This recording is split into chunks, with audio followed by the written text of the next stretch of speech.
नमस्कार साथियों, कैसे हैं आप।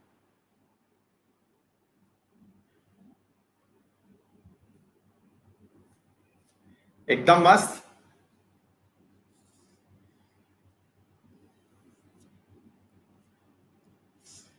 पढ़ने के लिए तैयार हैं आप कि किस प्रकार से साहब लड़ाइयां हुई हैं आज से पहले इतिहास में। बहुत बढ़िया। तो स्वागत है मेरे सभी मित्रों का जो मेरे साथ में इस समय लाइव जुड़ चुके हैं और अंकित परिवार का हिस्सा बन चुके हैं। बहुत बहुत सभी का स्वागत करते हुए हम सेशन को आगे बढ़ाएंगे। तो सर जी अब शुरू करते हैं। प्लासी का वॉर। प्लासी का वॉर क्या है वो समझ लीजिए मेरे प्यारे साथियों। ये जो युद्ध है ना, ये प्रॉपर तरीके से युद्ध है। और जो हमारे घरों में कहावत होती है ना, घर का भेदी लंका ढाए, वो जो कभी एक समय पर था कि विभीषण ने कहा था कि भाई विभीषण के कारण जो थे वो रावण जो है वो रावण मर गया था। मैं ये नहीं कह रहा विभीषण अच्छा आदमी था कि रावण अच्छा आदमी था। मैं कह रहा हूं कि आपकी जो बारीकियां हैं, अगर ये किसी आपके बहुत करीबी को पता है तो मान के चलिएगा आपका दुश्मन सामने वाला नहीं है, आपका करीबी है। और जो आपका मित्र है ना, अगर वो कभी आपसे शत्रुता कर ले तो समझ जाना कि भैया उसके घातक परिणाम होंगे। उन घातक परिणामों का यह है एक जीता जागता उदाहरण है जिसका नाम है प्लासी का युद्ध। कहने के लिए तो ये प्लासी का युद्ध मैं आप लोगों के सामने केवल कुछ ही पॉइंट्स में समझा सकता हूं। ऐसा हुआ, वैसा हुआ, यों हुआ, सारा कंटेंट बढ़िया से लेके आया हूं, पढ़ने के लिए दे दूंगा। लेकिन ऐसे समझाने में मजा नहीं आएगा जब तक हम कारण नहीं खोजेंगे कि क्यों हुआ ऐसा। ये सारी बातें मैं आपके लिए प्रॉपर तरीके से लेके आया हूं। मैं जाऊंगा अंदर तह में, हुआ क्या था। जब तक हमको किसी चीज का आधार ना पता हो ना, तब तक उसको पढ़ने में मजा नहीं आता। हाँ भाई, कुछ लोग जो है ना वो बफर बफर लिख रहे हैं। भाई फिर से एक बार पूछ लेते हैं, क्या भाई आपको मेरी आवाज सही से सुनाई दे रही है? क्या आप सभी को मेरी आवाज सही से सुनाई दे रही है? फिर भैया युद्ध करना है, तैयार हो जाओ। बड़ा ही इंटरेस्टिंग युद्ध है साहब। चलो, अब जिनको कुछ भी पता है या कुछ भी नहीं पता है, मुझे केवल इतना बता दो, इस युद्ध को जीता कौन था। सबने तारीख वारीख देखो बेटा, आप लोग सब पढ़ के आए हैं। लेकिन भाई साहब मैं जो कह रहा हूं वो सुने। इस युद्ध को जीते कौन थे? अंग्रेज जीते थे, सबको पता है। बहुत अच्छी बात है, ये तो सबको पता है सर, अंग्रेज जीते थे।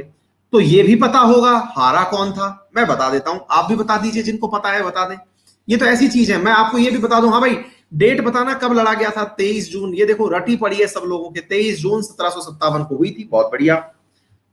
हाँ भाई, हारा कौन था? तो भाई साहब सिराजुद्दौला हारा था। देखो ये तो सबको पता है। अब जो नहीं पता है ना, मैं वो बताता हूं।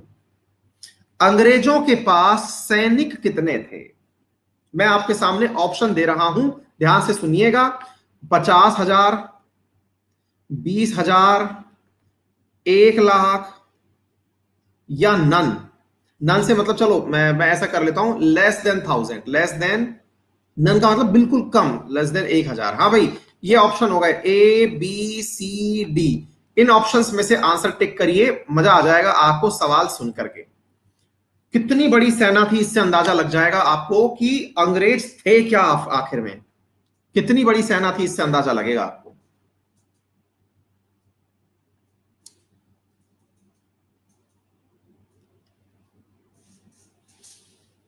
हाँ भाई, अंग्रेजों की ताकत के बारे में अंदाजा लगेगा आपको, है ना? जी हाँ मेरे प्यारे बच्चों, अंग्रेजों ने जब युद्ध लड़ा था ना, तब सेना थी उनके पास 300। कितनी सेना थी? 300 जने थे। क्या आप मेरी बात समझ पा रहे हैं? अच्छी बात है। सिराजुद्दौला की बात कर लेते हैं। सिराजुद्दौला के पास कितनी सेना थी? फिर से यही ऑप्शन आपके सामने है, ऑप्शन का आंसर दे दीजिए, बताइए। सिराजुद्दौला के पास कितनी सेना थी? मतलब समझना, देखो आपको ना यहां से ये बात समझ में आएगी कि युद्ध क्या का मतलब क्या होता है, कैसे युद्ध लड़े जाते हैं, क्या है रणनीति, एक एक करके बात बताएंगे आप। बिल्कुल कौशल, सही कह रहे हैं आप। बेटा क्वेश्चन दिखाया ही नहीं, मैं तो जो ऑप्शन लिखे हुए हैं उन्हीं में से पूछ रहा हूं। ठीक है, तो भाई साहब बात ऐसी है, 32% लोगों को पता है कि सिराजुद्दौला के पास जो सेना थी वो 20,000 थी, यानी 18,000 सेना थी। अब देख लो भाई, बात ऐसी है, एक तरफ है 18,000 सेना, एक तरफ है 300 सेना। इसके लिए एक कहावत है, भैंस बड़ी या अकल, अकल बड़ी या भैंस। मतलब इनकी 18,000 सेना निकली भैंस और ये सेना निकली अक्ल। इन अक्ल बड़ी और भैंस के बीच में जब युद्ध हुआ तो अक्ल जीत गई, मैं तो यही कहूंगा। मतलब समझना साहब, इन्होंने, अब अच्छा चलो थोड़ी थोड़ी बातें और पूछ लेते हैं। अंग्रेजों का, ध्यान से बताइएगा, अंग्रेजों का सेनापति कौन था? सबको पता है, जल्दी से बताइए। अरे क्वालिटी वगैरह कुछ नहीं थी बेटा, अंग्रेजों का सेनापति कौन था? बिल्कुल रॉबर्ट क्लाइव था, रॉबर्ट क्लाइव था। अच्छा, और ये सिराजुद्दौला का कौन था? सिराजुद्दौला का सेनापति कौन था? मीर जाफर था। अच्छी बात है। अब ध्यान से सुनिए कहानी क्या है, अब ध्यान से समझना कहानी क्या है। अब कई बच्चे मुझसे ये पूछ रहे हैं कि सर ये सिराजुद्दौला कौन था? मैं उसका भी आंसर देता हूं। देखो भाई, अब थोड़ा सा इतिहास को गहराई से जानते हैं। देखो भाई, बात ऐसी है कि जब औरंगजेब मरा था ना, तो औरंगजेब मरा, औरंगजेब एक मुगल शासक था, ठीक है। जब औरंगजेब मरा था ना मेरे प्यारे साथियों, तो हुआ क्या कि औरंगजेब के मरने के बाद से जितने भी क्षेत्र औरंगजेब के कब्जे में थे, 1707 में औरंगजेब मर गया था, औरंगजेब के कब्जे में जितने भी क्षेत्र थे, उन क्षेत्रों में लोगों ने अपनी अपनी सत्ता बना ली। देखना, ध्यान से समझना, मैं आपको एकदम प्रॉपर तरीके से बात बताता हूं। अब ध्यान से समझिएगा, एक एक चीज समझ में आएगी, नहीं समझ में आए तो पैसा वापस। ध्यान से सुनिए क्या कह रहा हूं। मैं बोल रहा हूं, औरंगजेब 1707 में मर गया था, 1707 में मर गया औरंगजेब जो है। हाँ, तभी तो कह रहा हूं पैसा वापस, जब दिया ही नहीं तो लोगे क्या?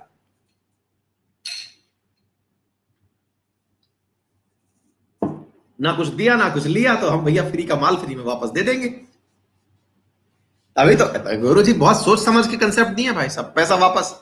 हाँ भाई, तो 1707 में क्या हुआ था, ध्यान से सुनिएगा भाई साहब। आपका जो है ये औरंगजेब मर गया। अब कहानियों की तरह सुनो, इतिहास हटा दो, तिथि विधि सब हटा दो, प्रॉपर तरीके से सुनो। देखो बेटा क्या था, मान लो कि ये पूरा क्षेत्र है, एक पूरा देश है ना। इस देश के बीच में केंद्र में बैठा हुआ था औरंगजेब। इसका प्रभाव पूरे देश पर, जहां जहां मुगलों का शासन था वहां चलता गया। अच्छी बात है। इसके मरते ही जितने भी राजा थे जो कि कभी औरंगजेब के अधीन डर के कारण रहा करते थे, उन लोगों ने मेरे प्यारे साथियों बगावत कर दी।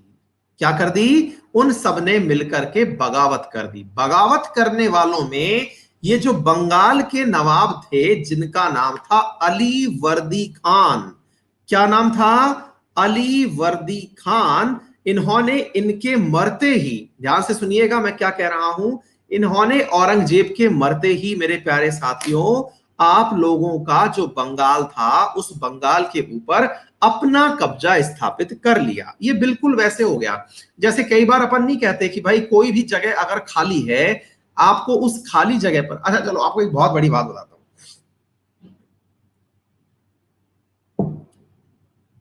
बहुत लॉजिकल कंसेप्ट सीखना। आपको पता है दुनिया में, अभी नहीं भी पता है तो आज पता चल जाएगा, अपने भारत में सबसे ज्यादा किसी भी जगह के ऊपर कब्जे एक दिन होते हैं। वो दिन कौन सा होता है, कोई बताएगा? एक दिन है जिस दिन सबसे ज्यादा कब्जे होते हैं। कब्जे बोल रहा हूं, कब्जे का मतलब समझ रहे हो? लोग जा जा करके जगह को कब्जे में ले लेते हैं, अपना अधिकार बना लेते हैं, किसी को नहीं पता है। अरे रियल बात बता रहा हूं मैं। अब पता चल जाएगा क्यों कभी आपने कब्जा किया ही नहीं। कब्जे का मतलब होता है, एक ने आंसर दे दिया, ये कहा गया भाई, ये है असली आदमी। और इनका जो है ना संपर्क डेफिनेटली इन कब्जे वालों से होगा, क्योंकि यही केवल बता पा रहे हैं भाई। नाम ये है, एक तो एम खान करके हैं, कोई एम खान, पता नहीं, नाम तो बेटा क्लियर नहीं है इनका। और एक बंदा और है भैया, मतलब बहुत कम लोग हैं, बाकी तो सब शरीफ हैं, बाकी सब शरीफ हैं। एक रोशन है यहां पर बंदोस बंसोद करके, वो भी भैया हमारे जो हैं, वो कब्जे वाले लोगों से संबंध रखते ही होंगे, क्योंकि या तो जानकारी उन्होंने मेरी तरह इकट्ठी कर रखी है, बाकी को तो पता ही नहीं है। आसिम पॉल को भी पता है। बहुत बढ़िया मेरे प्यारे बच्चों, भारत में सबसे ज्यादा अनाधिकृत कब्जे होते हैं इलेक्शन वाले दिन। अब ये बात आपको समझ में ही नहीं आएगी कईयों को बेचारे, क्योंकि साधारण लोग हैं हमारे क्लास वाले दिन। वोटिंग जिस दिन होती है ना, वोटिंग, उस दिन मेरे प्यारे साथियों ये कार्य होता है। अब देखिए, इस बच्चे ने तो लिखा भी है, बेचारे ने शिद्दत से स्वीकार कर लिया है कि हमने वो कब्जा कर रखा है। कोई भी जगह ऐसी है ना जहां पर कब्जा स्थापित करना हो, ये चीजें हैं जो अपन को पता ही नहीं होती हैं। अब समझना, यहां पर सबसे बड़ी बात बताता हूं भाई, क्यों ऐसा क्या होता है, ऐसा कैसे बना ना, ये सवाल बड़ा इंटरेस्टिंग। ऐसा इसलिए होता है मेरे प्यारे साथियों क्योंकि इलेक्शन वाले दिन हर आदमी बिजी है। हर आदमी से मतलब समझ रहे हैं, पुलिस पूरी तरह बिजी है कि चुनाव सही से हो जाए। चुनाव में जितने भी गुंडे हैं वो बिजी हैं कि हमारा जो नेता है वो जीत जाए। बुरा मत मानिएगा, लेकिन आपको ये बात पता होनी चाहिए कि जो गुंडे हैं वो इस चीज में बिजी हैं कि हमारा नेता जो है वो जीत जाए। तो उनका ध्यान तो लगा हुआ है कहां पर, अपने नेता को जिताने में। पुलिस इसलिए बिजी है कि भाई चुनाव सही से कंप्लीट हो जाए। इसका मतलब क्या निकला, जो भी लोग हैं अपने आसपास के, इन्हें अगर कहीं पर भी दीवार बनानी है, कोई भी ऐसी जगह है जहां पर कल को कहीं दुकान खड़ी करनी है, वो इलेक्शन वाले दिन होता है। एक भाई साहब कहावत है, भय बिन प्रीत ना होए गोपाला, ये है डांट तेरी घंटी माला। मतलब समझिए, बिना भय के प्रीत नहीं होती। मतलब समझिएगा, अगर आपके मन में डर है तो ही ये संसार चल रहा है। डर किसी का भी हो, डर अच्छा भी होता है, डर बुरा भी होता है। असल में औरंगजेब के साथ भी यही था। जब तक औरंगजेब का डर था, सभी लोग मेरे प्यारे साथियों अपने अपने चुपचाप दुमड़ी में दब करके अपनी काम करते थे, शासन चलाते थे। औरंगजेब को मरने के बाद में जो राजा आए वो सब एकदम फुस थे, उनसे कोई डरता ही नहीं था। ऐसी स्थिति में अलीवर्दी खान ने अपना नेतृत्व खुद का करना स्वीकार किया। उसने कहा कि सुनो भाई, बात ऐसी है, बंगाल पे हम अपना शासन चलाएंगे, तुमसे जो हो वो उखाड़ लेना। ये थे अलीवर्दी खान। तो पहले तो ये बताओ, आपको ये बात समझ में आई कि नहीं आई, अलीवर्दी खान की क्या स्टोरी है? आ गई है ना? ठीक है। अब दूसरी स्टोरी सुनो साहब। दूसरी स्टोरी क्या है, अब उसको प्रॉपर तरीके से समझना।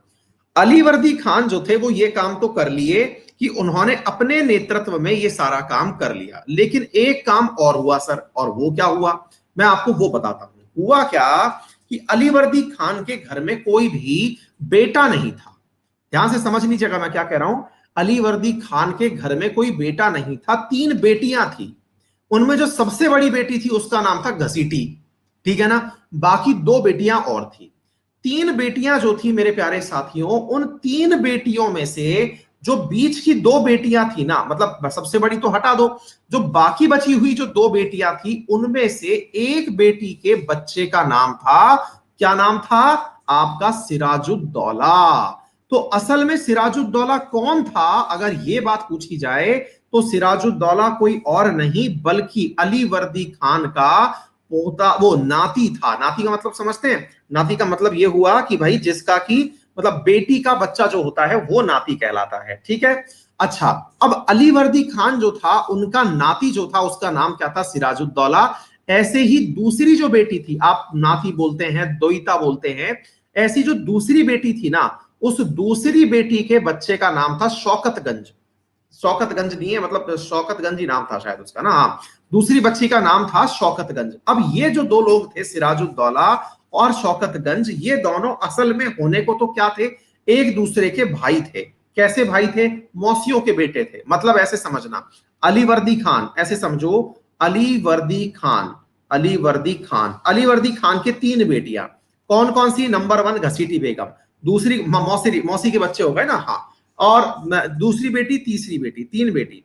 एक के बच्चे का नाम था शौकतगंज, शौकतगंज, और दूसरी के का नाम था सिराजुद्दौला, सिराजुद्दौला, है ना।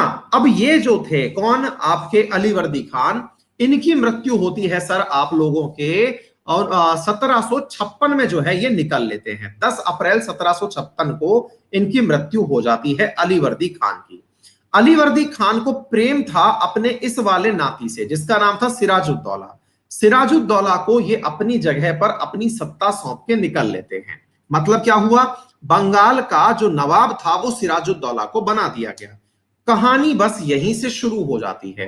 कैसे था, ध्यान से सुनिए। हाँ, अलीवर्दी खान के खुद के कोई बेटा नहीं था। अच्छा, अब ये जो शौकतगंज था ना साहब, ये प्रॉपर तरीके से सिराजुद्दौला का विरोधी हो गया। बताओ होगा कि नहीं होगा, कि भाई केवल ये काबिलियत थी कि तुम अलीवर्दी खान को पसंद थे इसलिए तुम्हें राजा बना दिया गया, तो भाई हमको तुम पसंद नहीं हो तो भाई शौकतगंज हम तुम्हें मार देंगे। सिराजुद्दौला मतलब शौकतगंज कहता था कि सिराजुद्दौला को मैं मार करके खुद यहां का राजा बन जाऊं।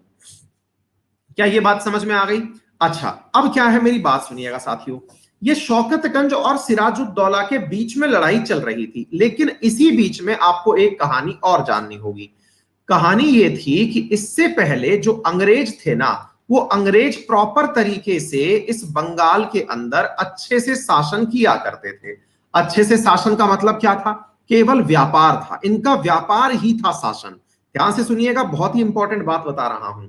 इनका व्यापार ही था शासन, इनका वही वाला बाहुबली वाला डायलॉग है इनका, ठीक है ना। हाँ, मैं ये पूरा कंटेंट शेयर कर दूंगा, बिल्कुल चिंता मत करिएगा। तो बेटा अब क्या था कि अंग्रेज जो थे, चूंकि उनका कार्य व्यापार करना था और व्यापार करने के लिए उन्होंने, मेरे प्यारे बच्चों, यहां पर इनके जो नाना थे जिनका नाम था अलीवर्दी खान, उनसे परमिशन ले रखी थी। किस बात की परमिशन ले रखी थी, कि साहब हम जो ट्रेड करेंगे, हम ट्रेड तो करेंगे लेकिन ट्रेड का आपको कितना कट मिलेगा ये हमने ऑलरेडी डिसाइड कर रखा है। अलीवर्दी खान जो थे, इन्होंने अंग्रेजों को अपनी तरफ से यहां पर व्यापार में छूट दे रखी थी कि आप आसानी से ईस्ट इंडिया कंपनी के लिए हमारे बंगाल में से सामान को ले जा सकते हैं और ला सकते हैं। ये किसने कह रखा था, अलीवर्दी खान ने कह रखा था। तो अलीवर्दी खान से अंग्रेजों को कोई दिक्कत नहीं थी। अब यहां पर एक बात आपको और पता होनी चाहिए। जिस दिन मैंने आपको पॉलिटी का पहला लेक्चर पढ़ाया था, याद करिए, मैंने आपसे कहा था कि ब्रिटिश ईस्ट इंडिया कंपनी जो कि उस समय भारत आई थी, उस समय जिसने दबा के पैसे कमाए थे, उसने अपने दिवालिया होने के पेपर ब्रिटिश हुकूमत के सामने रख दिए थे कि हमारे पास तो पैसा ही नहीं है। कोई कारण बताएगा यदि याद हो तो? उस कंपनी ने तो उसी समय कह दिया था कि हमारा दिवालिया निकल गया है। क्यों कह दिया था बताइए, जल्दी से बताइए। क्योंकि इनके जो कर्मचारी थे ना, वो कर्मचारी इतने करप्ट थे कि जो कंपनी का सामान जाया करता था, देखिए हमारी नजर में तो क्या था, हमको तो ये लगता है आज भी कि अंग्रेजों का शासन था, जबकि असल में ये एक कंपनी थी जिसके अंदर रानी के शेयर थे। ये कंपनी हम पर ज्यादतियां किया करती थी। इस कंपनी के जो कर्मचारी थे, ये अपनी कंपनी के भी सगे नहीं थे। कंपनी का सामान भेजा, अब जो और लोग हुआ करते थे वो अपने अपने हिस्से का व्यापार किया करते थे। यानी कि ये सभी लोग अपने आप को वास्को डिगामा समझा करते थे। क्या समझा करते थे? वास्को डिगामा समझा करते थे। क्या आपको मेरी बात समझ में आ गई? मतलब ये सभी लोग यहां से ले जाते, बढ़िया से वहां पर जाके व्यापार करते। यानी कि जितने भी कर्मचारी थे साहब, वो माला माल हो चुके थे। कंपनी को कुछ भी फायदा नहीं हो रहा था। ऐसी स्थिति में ये कारण क्या था इसका, तो देखिएगा ध्यान से, यहीं पर समझने की आवश्यकता है। कंपनी ने अलीवर्दी खान से परमिशन ले रखी थी, लेकिन उन लोगों ने, जो कंपनी के कर्मचारी थे, क्या उन्होंने अलीवर्दी खान से इजाजत ले रखी थी? आंसर है नहीं। यानी कि ये जो कर्मचारी थे, ये यदि व्यापार करते थे तो अपने दम पर करते थे, इन्हें कंपनी से कोई लेना देना नहीं था, लेकिन ये भी चुंगी नहीं चुकाया करते थे। साहब बात ऐसे समझिए, यहां कोलकाता पोर्ट है, मान लो कोलकाता पोर्ट से आपको सामान ले जाना है, तो सामान ले जाने के लिए आपको इजाजत लेनी पड़ेगी ना, आपको यहां पर चुंगी देनी पड़ती थी, कर देना पड़ता था, और ये कर जो थे ये चुकाते ही नहीं थे। अरे टोल टैक्स, ये जो लोग थे, कौन से लोग? जो राजा के अपने ही, वो सॉरी राजा बोल रहा हूं, कंपनी के अपने ही कर्मचारी थे, वो टैक्स चुकाते ही नहीं थे।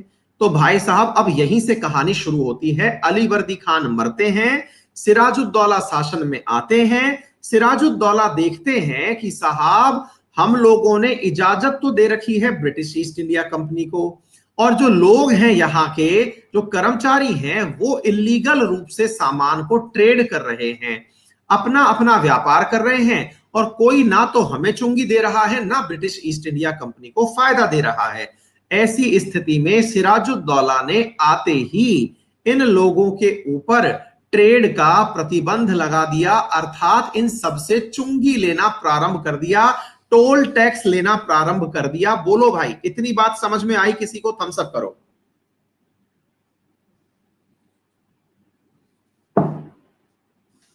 डन हो गया बात? अच्छी बात है। अब बेटा ये जो बात जैसे ही डन हुई ना, अब इसकी तरफ दूसरी स्टोरी सुनते हैं। अब इधर अंदर की अंदर क्या हो रहा था, दो भाइयों के बीच में लड़ाई हो रही थी। कौन कौन थे वो दो भाई? एक था शौकतगंज और दूसरा था सिराजुद्दौला। इन दोनों के बीच में लड़ाई चल रही थी। शौकतगंज और सिराजुद्दौला की लड़ाई में सिराजुद्दौला ने शौकतगंज को मरवा दिया था। मतलब यह हुआ कि इस लड़ाई में तो सिराजुद्दौला जीत चुका था। यहीं से इन दोनों के बीच में जो मनमुटाव शुरू हुआ था, अच्छा शौकत अली था क्या ये? हाँ, शौकतगंज जगह का नाम है शायद। हाँ, शौकत अली होगा, ठीक है ना? शौकत बोल लो भाई, गंज और अली अपने आप लगा लेना। हाँ ठीक है भाई, है ना? तो अब पॉइंट क्या निकल के आया इस युद्ध के अंदर साहब? एक जो गृह युद्ध चल रहा था, इसको तो साहब इन्होंने जीत लिया था। किन्होंने जीत लिया था? आपके नवाब सिराजुद्दौला ने। अच्छा, अब क्या होता है सर?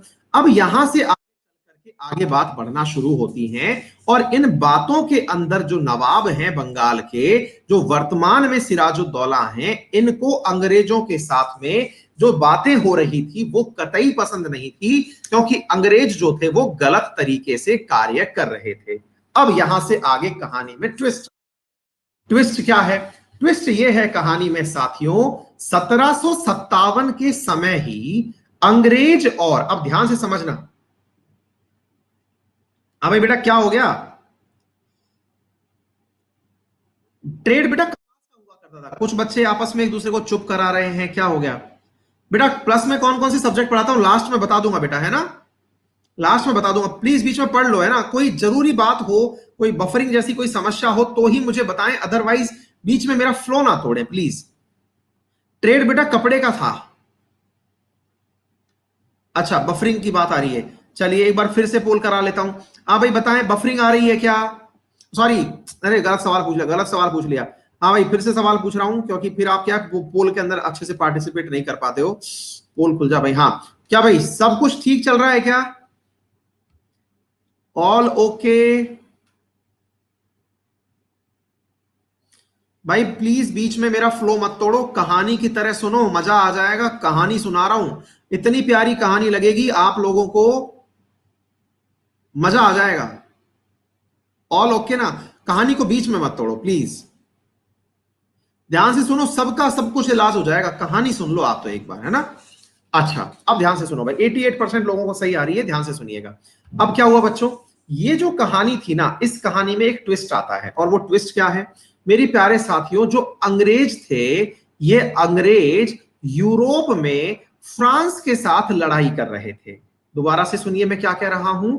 अंग्रेज जो थे इनका यूरोप में, क्योंकि ये क्या है, अंग्रेज जो थे। हाँ भाई, एक बच्चे ने लिखा कि कोई दिक्कत आ रही है उनको। बेटा मैंने जबरदस्ती नहीं बिठा रखा है आपको, एक विद्यार्थी है जो जबरदस्ती सबको डिस्टर्ब कर रहा है। बेटा आप चले जाओ, मैं आपके घर निमंत्रण देने नहीं गया था। मैं यूट्यूब पर तो शेयर शेयर तब भी कहता हूं, यहां पे तो मैं शेयर भी नहीं कह सकता भाई, मेरे शेयर करने से कुछ होता नहीं है, चले जाइए, क्योंकि ये शेयर तो होता नहीं है ना बेटा। आपको मैंने इनविटेशन देके नहीं बुलाया, माफी चाहता हूं, आप जाएं, औरों को डिस्टर्ब ना करें, जो पढ़ने आए हैं उनको पढ़ने दें प्लीज। हाँ भाई, अब ध्यान से सुनो बच्चों, क्या था देखो, अपन ने क्या बोलते हैं, ये मालूम होना चाहिए कि यूरोप में ही फ्रांस है और यूरोप में ही ब्रिटेन है। इन दोनों के बीच में लड़ाई चल रही थी। बेटा उस समय एक क्रिएचर था जिसने दुनिया की नाक में दम कर रखा था, उसका नाम था नेपोलियन बोनापार्ट। बेटा नेपोलियन बोनापार्ट इसी समय पर एक्टिवेट हो रखा था। किस समय पर? 1757 में एक्टिवेट हो रखा था।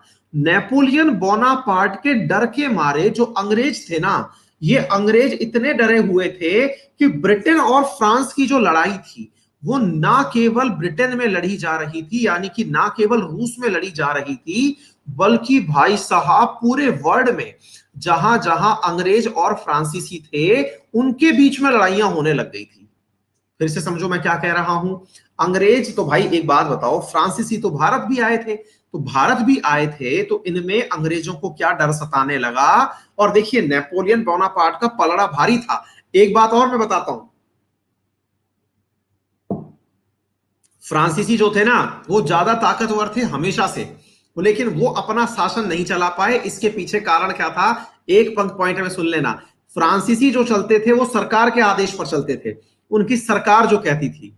और ये जो थे ना ये प्राइवेट कंपनी थी, तो इनको तो मुनाफा सबसे प्रिय होता था, उनको सरकार की आज्ञा सबसे प्रिय होती थी। मतलब वहां पर अगर इंफॉर्मेशन भेजी कि साहब हम युद्ध लड़ लें क्या, तो अब सोच के देखो इतने दिनों बाद तो इंफॉर्मेशन जाएगी, फिर लौट के आएगी, तब तक तो सारा कांड हो लेता था। यहाँ कंपनी के पास सारे अधिकार थे, इसको 20 साल की अनुमति देते थे, तेरे को जो करना है कर ले। तो इस तरह से ब्रिटिश हुकूमत बढ़ती चली गई थी, ये बहुत बड़ा कारण है ना। तो अब क्या हुआ बच्चों कि ब्रिटेन और इनके बीच में जो लड़ाई थी ना, नेपोलियन बोनापार्ट के बीच में, इस डर के कारण जो अंग्रेज कंपनियां इंडिया में थी, इन्होंने अपने गोडाउन को सुरक्षित रखने के लिए, ताकि जहां से ये सामान आते हैं ले जाते हैं उसे सुरक्षित रखने के लिए वहां पर किलेबंदी शुरू कर दी, फोर्टिफिकेशन शुरू कर दिया, अपना किला बनाना शुरू कर दिया।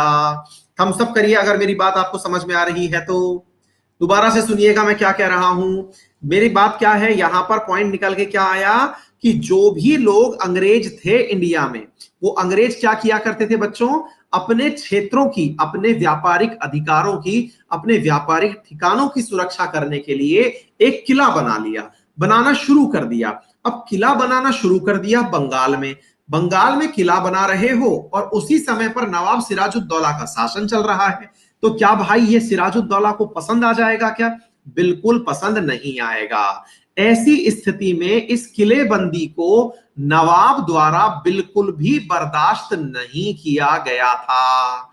जब नवाब ने ये किलेबंदी बर्दाश्त नहीं की तो नवाब ने अंग्रेजों से कहा कि भाई साहब इस किले का कंस्ट्रक्शन रोक दो, मैं ये किला पसंद नहीं करता, इस किले का कंस्ट्रक्शन रोक दो। तो भाई साहब अंग्रेजों ने इस बात के ऊपर ध्यान नहीं दिया, अंग्रेजों ने इस बात को माना ही नहीं। उनके हिसाब से सिराजुद्दौला भौंक रहा है तो भौंकने दो, सिराजुद्दौला साहब थे तो नवाब, उनको साहब ये वाली जो बात है ये कतई भी समझ में यानी रास नहीं आई। ऐसी स्थिति में अंग्रेजों के द्वारा जो पहली कोठी बनाई गई थी वो कहां बनाई गई थी, कासिमा बाजार में। बंगाल के अंदर एक जगह है कासिमा बाजार, उस कासिमा बाजार की कोठी के ऊपर मेरे प्यारे साथियों नवाब की सेना ने 4 जून 1756 को आक्रमण कर दिया। और ऐसी स्थिति में भैया अंग्रेज गए घबरा, और घबराने के कारण मेरे प्यारे साथियों अंग्रेजों की हो गई पराजय और बाजार के ऊपर नियंत्रण कर लिया। कासिम बाजार नामक स्थान पर कब्जा कर लिया किसने, नवाब की सेना ने। और मेरे प्यारे साथियों यहां के तुरंत बाद राजा जो है यानी नवाब साहब जो हैं वो बंगाल के अंदर ही स्थित फोर्ट विलियम नामक स्थान पर अटैक करने के लिए निकल पड़े। ऐसी स्थिति में मेरे प्यारे साथियों फोर्ट विलियम पर आक्रमण किया नवाब की सेना ने, और ये जो सेना है ये भी वहां पर टिक नहीं पाई। हम सब करो अगर कुछ समझ में आ रहा हो तो।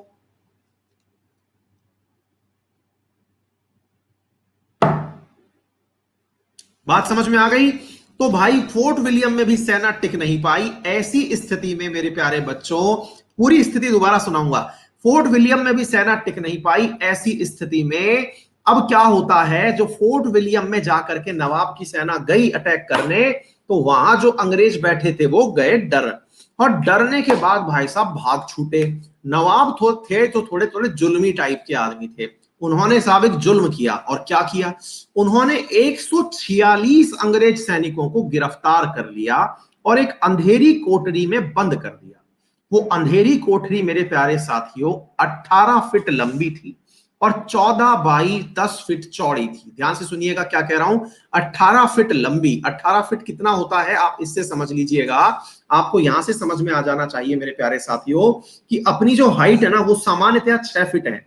6 फीट के हिसाब से आप ये सोच लो अपन जैसे 3 खड़े हो गए, मतलब मुझे लिटा दो आप, मैं 5'11" का हूं है ना, 5'11", 5'11", 5'11", 3 मेरे जितने लंबे वो बन जाए, मेरा कमरा ज्यादा लंबा है इससे है ना, तो इसका मतलब 18 फीट और 14 फीट चौड़ी, मतलब मैं 2 बार बैठ जाऊं इतना। इतनी सी जगह में इन्होंने मेरे प्यारे साथियों कितने लोगों को भर दिया? इन्होंने मेरे प्यारे साथियों 143 सैनिकों को भर दिया। किसने? नवाब साहब ने। और भाई साहब इन 143 लोगों को भराना इसके अंदर, इन 146 146 को जब भरा, इनमें से मेरे प्यारे बच्चों 143 सैनिक जो थे ना, वो दम घुट करके मर गए। 143 सैनिक मर गए और 23 सैनिक बचे। और मेरे प्यारे साथियों इस घटना के बाद तो ये समझ लो अंग्रेजों की हालत ही खराब हो गई। मेरे प्यारे साथियों इसे ही ब्लैक हॉल ट्रेजेडी कहते हैं, इसे ही काल कोठरी कहते हैं। काल कोठरी की दुर्घटना ब्लैक हॉल थ्योरी नहीं है, ट्रेजेडी है। क्या आपको मेरी बात समझ में आई? 146 ये मतलब आज भी सबसे दर्दनाक मौतों में से है। उनमें से 123 मर गए, 23 बचे थे। अरे कुछ बोलो, इंटरेस्ट आ रहा है क्या? तब तो कहानी को और अच्छे से समझाओ, नहीं तो फिर मैं कटा दूंगा। मेरे लिए तो ये रही, ये पूरी स्टोरी रही। ये लो उठाओ पढ़ो, 4 पॉइंट समझाऊंगा, कहानी खत्म। अगला इफेक्ट है बक्सर का युद्ध। बोलो। ये कहानियां हैं, देखिए फिर से समझाता हूं मैं। मेरा एक ही उद्देश्य है, इंटरेस्ट क्रिएट कर लीजिए। पढ़ाई तो कोई भी कर लेगा। प्लासी नामक स्थान है बेटा, है ना? इंटरेस्ट क्रिएट कर लो, पढ़ तो आप खुद ही लोगे। ये 4 फैक्ट है, वो तो अंत में भी याद करने हैं। मजा आ रहा है ना? चलते रहे, अच्छी बात। तो अब भाई साहब क्या हुआ? इस बात को सुनते ही अंग्रेज गए भड़क। और अंग्रेज भड़क गए ना, तो साथियों अब वहां पे जितनी भी दुनिया के अंदर, मतलब जो भी अंग्रेज थे भारत के अंदर, वो सारे अंग्रेज जो हैं वो चले आए बंगाल की तरफ। और बंगाल की तरफ आकर के मेरे प्यारे साथियों उन्होंने क्या किया?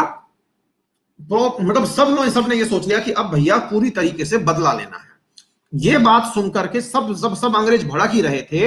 इसी बीच में मेरे प्यारे साथियों क्या हुआ कि यहां पर अंग्रेजों की जो सेनाएं थी, ये यहां पर परेशान करने के लिए आना शुरू हो गई। कहां पर? बंगाल आना शुरू हो गई।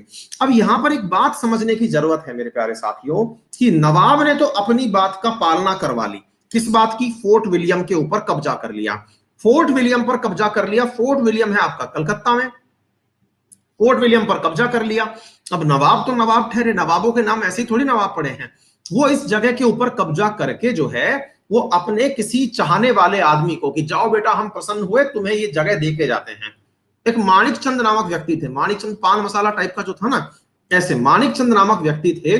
उनको कलकत्ता का राजा नियुक्त कर आए कि भैया ये संभालो, ये कलकत्ता का शासन तुम्हारे हाथ में। और नवाब साहब जो हैं वो अपने स्थान पर वापस चल दिए।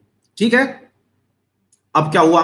नवाब साहब वापस चल दिए, तो ये साहब माणिक चंद जो है, ये माणिक चंद जो थे, इधर से तो राजा से कहलवा दिए कि हाँ भाई राजा साहब हम आपकी बात मानते हैं। उधर से ये हो गए कौन? आप लोगों के अंग्रेजों के शुभ चिंतक। कौन? माणिक चंद पान मसाला। ये हो गए अंग्रेज। अरे पान मसाला तो मजाक कर रहा हूं, नाम याद करने का तरीका बता रहा हूं। अंग्रेजों के शुभ चिंतक। मेरे क्या गले में दर्द है बेटा, इसलिए काली मिर्च खा रहा हूं। माफी चाह रहा हूं, मुंह में मुंह चलाते चलाते पढ़ा रहा हूं आप लोगों को। अब ये हो गए अंग्रेजों के समर्थक हैं। अब अंग्रेजों के समर्थक हो गए, तो अंग्रेजों के समर्थक होने के चक्कर में इन्होंने अंग्रेजों के साथ में अपनी जो बातचीत थी वो इस तरह बढ़ाई कि इन्होंने एक तरीके से अंग्रेजों को ही वापस कलकत्ता उपहार में दे दिया। किसने? माणिक चंद ने कहा कि भाई आप मुझ पर अटैक कर लो, अटैक करके इस चीज के ऊपर आक्रमण कर लो। ऐसा करके मेरे प्यारे साथियों राजा को तो ये लगा, राजा कौन? मतलब नवाब साहब को तो ये लगा कि अंग्रेजों ने फोर्ट विलियम छुड़वा लिया। लेकिन असल में क्या हुआ था कि यहां पर ये जो धोखेबाज था, जिसका नाम कौन था? माणिक चंद, इसने 9 फरवरी 1757 को मतलब यहाँ पे अंग्रेजों के साथ में लड़ाई कर ली और दिखा ये दिया कि गुरुजी मैं तो हार गया। अब बेचारे नवाब को क्या लगा कि यार नवाब ने कहा कि मेरा आदमी हारा है, तो इसका मतलब क्या है? हम भी हार गए। ऐसी स्थिति में 9 फरवरी 1757 को अंग्रेजों के बीच और एक तरीके से नवाब के बीच एक संधि हुई। उस संधि को कहते हैं अलीनगर की संधि। क्या कहते हैं मेरे प्यारे बच्चों उस संधि को? अलीनगर की संधि।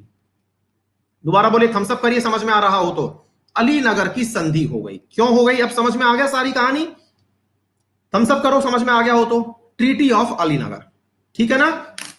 मतलब एक तरीके से ये हो गया, बोले राजा जी देखो भाई राजा हार गया, मतलब नवाब बेचारा समझदार था, उसने कहा ठीक है भाई हार गए तो अब इनका कर दो ये काम।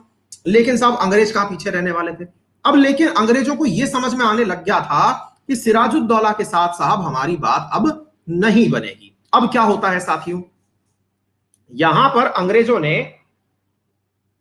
नेपोलियन से बदला लेने के चक्कर में, क्योंकि अंग्रेजों को मालूम था कि अंग्रेजों को फ्रांसीसियों को हर जगह हराना है, ऐसी स्थिति में मेरे प्यारे साथियों अंग्रेजों ने फ्रांसीसियों की एक बस्ती थी जिसका नाम था चंदनगर, उस चंदनगर पर आक्रमण कर दिया। किसने आक्रमण कर दिया? अंग्रेजों ने। और अंग्रेजों ने उस पर आक्रमण करके उन फ्रांसीसियों को भगा करके उस जगह के ऊपर क्या कर लिया? कब्जा कर लिया। अब एक मजेदार बात बताता हूं साहब, जो फ्रांसीसी थे ना वो नवाब के मित्र थे। देखिए हर जगह पार्टी बन रही है तो मेरी बात समझने की क्या आवश्यकता है, वो किसके पार्ट थे? वो आप लोगों के नवाब के मित्र थे। कौन नवाब के मित्र थे? फ्रांसीसी जो थे। अब ये बात जो थी नवाब को पसंद नहीं आई। क्या समझ में नहीं आई? उनको नवाब को क्या पसंद नहीं आई कि भाई मेरे मित्र हार गए। अब भाई जब इनको अपनी बात समझ में नहीं आई, अब आपको यह बात तो समझ में आनी चाहिए कि जब सुधीर कह रहे हैं मेरा चंद्रनगर तो बिल्कुल हुगली के पास में है ना? हाँ। अब ये बात जो है साथियों किनको पसंद नहीं आई? आपके क्या कहते हैं फ्रांसीसियों को पसंद नहीं आई, सॉरी नवाब को पसंद नहीं आई। क्या पसंद नहीं आई? कि भाई साहब की नवाब ने मतलब क्या कर दिया अल्टीमेटली कि फ्रांसीसी हार गए, तो फ्रांसीसी हारना नवाब को बहुत बुरा लगा। जब नवाब को यह बात बुरी लगी तो नवाब को यह भी समझ में आ चुका था कि फ्रांसीसी आने वाले टाइम में जब युद्ध होगा तो मेरी तरफ से बोलेंगे क्योंकि मैं इनका समर्थन करता हूं। तो एक तरीके से दोनों के बीच तलवारें खिंचना शुरू हो गई। ठीक है सर। अच्छे, तीसरी बात क्या है? तीसरी बात अब क्या होता है साहब कि इनको यह समझ में आ गया अंग्रेजों को कि अल्टीमेटली हमें सिराजुद्दौला से युद्ध लड़ना ही होगा। क्या करना होगा? युद्ध लड़ना ही होगा।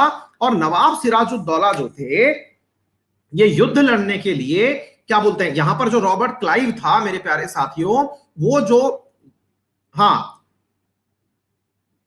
अरे नवाब के बारे में बता तो देना, नवाब सिराजुद्दौला था। तो रॉबर्ट क्लाइव जो था इसने ब्रिटिश हुकूमत को लिख करके भेजा। क्या कहा? ब्रिटिश हुकूमत को लिख करके भेजा कि माननीय मेरे पास में लोगों की संख्या मात्र 300 है और मैं युद्ध लड़ना चाहता हूं। साथियों आपको पता है भारत के साथ में जितने भी घटनाएं हुई हैं इन सबका सारा लेखा जोखा ब्रिटेन के अंदर प्रॉपर तरीके से सुरक्षित है। 20,000 लेटर्स हैं जो यहां पर उपस्थित तत्कालीन गवर्नर जनरल्स ने वहां लिख करके भेजे थे और वहां से इंडिया आदेश के रूप में आया करते थे। योगेश नेपोलियन की भी कहानी सुनाएंगे कभी, फिलहाल ये कहानी सुन लो, ठीक है? अच्छी बात है। उधर से रॉबर्ट क्लाइव की ये चिट्ठी जो है ना, ये रॉबर्ट क्लाइव की चिट्ठी वहां पर सुरक्षित रखी हुई है जिसमें रॉबर्ट क्लाइव ने यह कहा था कि मेरे पास सैनिक नहीं है। उधर से उसको रिप्लाई आया, वो भी लिखा हुआ है। उस रिप्लाई में लिखा हुआ आया कि तुम अपना खुद देख लो क्योंकि हमें नेपोलियन से लड़ना है जो कि ज्यादा बड़ी चुनौती है। अब ज्यादा बड़ी चुनौती थी नेपोलियन, इसलिए अंग्रेजों ने रॉबर्ट क्लाइव की मदद नहीं करी। जब रॉबर्ट क्लाइव की मदद नहीं करी मेरे प्यारे साथियों, तो रॉबर्ट क्लाइव समझदार आदमी निकला। उसने कहा अपने 2 सिपह सलाहकार सैनिकों को भेजा, बोले एक काम करो नवाब के पास जाओ और ये देखो उनकी तरफ से कोई ऐसा बंदा है क्या? बोले कैसा? जो हमारे साथ मिल सकता है, जिसे कि ये लालच हो कि मुझे कोई नवाब बना दे। तो ऐसी स्थिति में मेरे प्यारे साथियों उनको पता चला किसके बारे में? मीर जाफर के बारे में। बोले सर मीर जाफर नामक एक व्यक्ति है, उनका सेनापति है, वो पूरे टाइम सपने देखता रहता है। क्या सपने देखता रहता है? कि बस कोई उनको अपना राजा बना ले या मीर जाफर खुद राजा बन जाए। तो भाई कोई दिक्कत ही नहीं थी। सिराजुद्दौला का व्यक्ति मीर जाफर, इधर की तरफ से मीर जाफर को अंग्रेज अपनी तरफ से ये कहते हैं कि बेटा तुमको हम राजा बना देंगे, तुम हमारे साथ मिल जाओ। अरे बोलिए क्या आपको मेरी बात समझ में आ रही है? तो थम्स अप करिए। ये ऐतिहासिक स्टोरियां हैं, इनको एक ही दिन में समझने के लिए आपके दिमाग में पहले बैकग्राउंड होना जरूरी है। तो मीर जाफर इस लालच में, अब आप में से देखो कुछ लोग लिख रहे हैं गद्दार था मीर जाफर। भैया देखो बात ऐसी है, मौका परस्ती थी, ये गद्दारी नहीं थी। अब आपको एक बात बताओ मुझे इसका मतलब तो ये निकला कि जो अलीवर्दी खान था वो भी गलत था, क्योंकि उसने औरंगजेब के हटते ही अलीवर्दी खान ने बंगाल के ऊपर कब्जा कर लिया था। ऐसे ही फिर कहोगे तो औरंगजेब भी गलत था, क्योंकि उन्होंने ये सब चीजें कहीं ना कब से हड़पी थी। ये अवसरवादिता है और शासन में अवसरवादिता ही चलती आई है। क्या आपको मेरी बात समझ में आ रही है? तो यहां पर अब देखिए, इतिहास जो लिखा जाता है ना, ये हमेशा विनर के पक्ष में लिखा जाता है और विनर के पक्ष में ही सुनाया जाता है। अब क्या हुआ मेरे प्यारे साथियों, अल्टीमेटली रॉबर्ट क्लाइव ने इस अल्टीमेट युद्ध में, जब युद्ध हुआ तो असल में ये युद्ध तो बचा ही नहीं था। युद्ध क्यों नहीं था? क्योंकि पूरी की पूरी सेना युद्ध में पार्टिसिपेट ही नहीं करी। जब पार्टिसिपेट नहीं करी मेरे प्यारे साथियों, तो एक तरीके से ये युद्ध बिना ही लड़ाई के खत्म हो गया और ऐसी स्थिति में सिराजुद्दौला जो है वो खत्म हो गया, कहानी खत्म हो गई, यानी हार गया। अब यहां से दूसरी बात निकल के आती है, अंग्रेजों ने मीर जाफर को उठाया और उठा करके क्या बना दिया मेरे प्यारे साथियों, प्लासी का शासक बना दिया, मतलब इस जगह का राजा बना दिया। किसको बना दिया? मीर जाफर को बना दिया। प्लासी नामक स्थान पर युद्ध हुआ। मीर जाफर ने प्रॉपर तरीके से 1,17,00,000 रुपए का अपनी तरफ से हर्जाना जो है वो अंग्रेजों को चुकाया कि साहब ये तो पैसा रखो, क्योंकि मीर जाफर बोला कि मेरे सल्तनत से, क्योंकि अब तो मीर जाफर की सल्तनत हो गई ना, तो मेरी सल्तनत से अंग्रेजों के साथ गलत हुआ है तो मैं इन्हें हर्जाना चुकाता हूं। और भाई साहब उन्होंने प्रॉपर तरीके से हर्जाना चुकाया और मीर जाफर की हालत ये हो गई थी मेरे प्यारे साथियों, मैंने ये लिखा हुआ भी है कहीं पर, मुझे पढ़ने को मौका मिला था, और हो ये गया था कि मीर जाफर को ये लोग अपना गधा कहा करते थे। मीर जाफर की जो इज्जत थी ना इनकी कोर्ट के अंदर, वो कहते थे कि ये अंग्रेजों का गधा है, अंग्रेजों की कही हुई बात मानता है। ठीक है ना?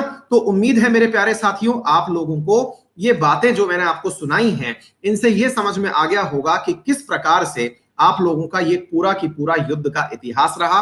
आज थोड़ी बहुत अगर बात आपको समझ में आई हो, क्योंकि पूरा की पूरा हिस्ट्री है और हिस्ट्री को सुनाया जाता है, हिस्ट्री को दोहराया जाता है, मतलब हिस्ट्री के साथ में जो बातें होती हैं वो इसी क्रम में होती हैं। ठीक है भाई, तो आप लोगों के सामने ये बातें निकल के आई, परिणाम के रूप में क्या निकल के आई? Plassey result the end of the French forces, क्योंकि अल्टीमेटली फ्रांस की सेना जो थी वो उनके साथ ही लड़ी थी। मीर जाफर को राजा बना दिया गया बंगाल का, और बंगाल में ब्रिटिश सर्वोपरि युद्ध सत्ता हो गई। भारत की अर्थव्यवस्था पूरी तरह बर्बाद हो गई, क्योंकि बंगाल के साथ में अब शासन जो बंगाल का था वो अंग्रेजों के हाथ में आ गया। अब साहब बक्सर कल पढ़ा देंगे, ठीक है? हाँ भाई, ठीक था, मजा आया पढ़ने में?